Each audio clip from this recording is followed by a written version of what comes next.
A woman's life in this place is complicated, not only for Samaritan women, for all women. By the time you are 12 or 13, the family patriarch has arranged for your marriage. By 14, the money has exchanged hands and you are a wife. If you are rich, it is political. If poor, it is survival. There are two things that regulate female life in this world. The first is the requirement to produce offspring, male offspring. The second is survival. A poor woman without a patriarch, a head, a husband, a son, will starve. Life is hard and lonely and unforgiving and complicated.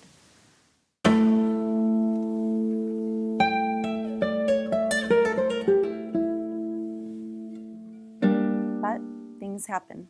Sometimes God doesn't bless you with sons. Older husbands die, or they find a better choice, or you can never do anything right, or you are cast off, and then you are arranged into marriage again. It's the hopeless cycle of a woman's life. Samaritans, we are the local mongrels. Wars, invasions, new rulers, new rules, we adjust. Others point to their ancestry. What is ancestry? Everything is a mix here. People, religion, language. No one likes muds, but they like our roads and trade routes and ports. No one likes a woman who's had 5 husbands, but they like a clean house. People are hypocritical.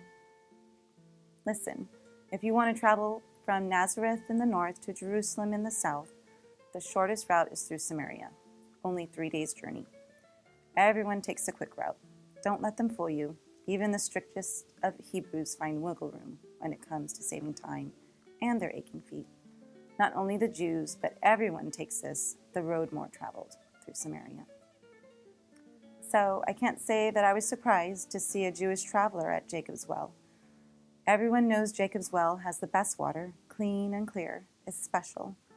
But they never speak, not to us, not to me. Seems the midday heat left him no choice. The sun was bright, the day was hot. He didn't have a water jar. Why was I there? Every woman walks to a well, every day. Most often we try to go in the coolness of morning, but sometimes we got detained, kids, livestock, husbands. You never know. Still, afternoon was not ideal, a hot sun shining brightly. Although back then I didn't mind so much. There were usually less people to deal with in the afternoon.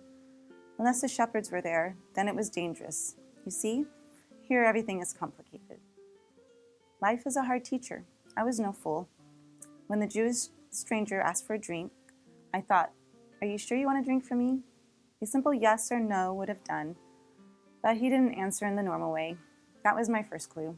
He offered me a gift. Living water, he called it. Just between us, nothing in life is free. Water is work. Wells are immovable, fixed locations in a thirsty land.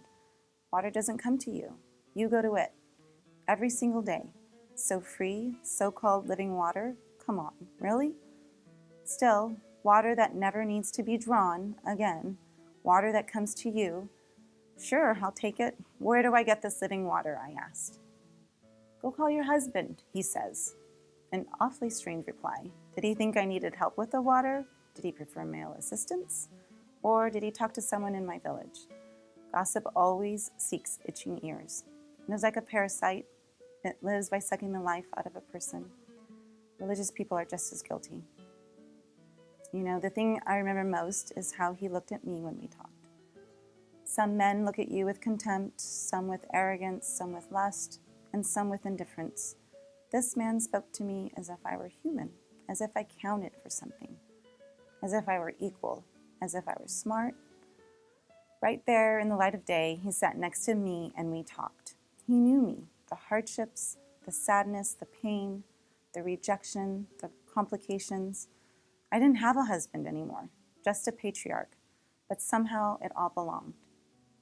My mind was racing. Did he know everything I ever did? Rabbi, prophet? I wasn't sure. His answers were never what you expected. I was drawn in. You may not know this. The people of Israel settled our lands. After all, it was at Jacob's well that we met, me and the Jewish man. Just an hour's walk to Joseph's tomb. Samaria was part of the Promised Land. Then everything fell apart. Maybe that's why there is always this longing deep down in our souls, deep down in my soul, for something inexplicable. Like the Jews, we worship the God of Abraham, Isaac, and Jacob. We didn't stop there. Azrael, Baal, divination, and omens every year brought some new distraction or fad, some fountain of youth or promise of salvation, some new idol to worship we could incorporate and accommodate without hesitation. Let me be candid. Nothing ever satisfied our longings. That is probably obvious to you. Satisfied people don't keep searching, don't worship idols. Love people don't need new husbands. You worship what you do not know. He was right. Tell me something I don't know, Rabbi. He did. The hour is coming and is now here, when you will worship in spirit and truth. That's what he said, not in a temple, not in Gerizim or Jerusalem, not idols or ideas. Wells and temples and lives are bound to place and time, constrained and contained by thick, immovable walls, or so it seems. Nothing about this prophet was constrained or contained. When God is pouring living water, you just have to move. It has to be poured out. You can't possibly hold it in. I ran to find anyone who would listen. Come and meet Messiah. I told them all, and they listened to me. That's how it happened when I encountered Jesus. He changed everything.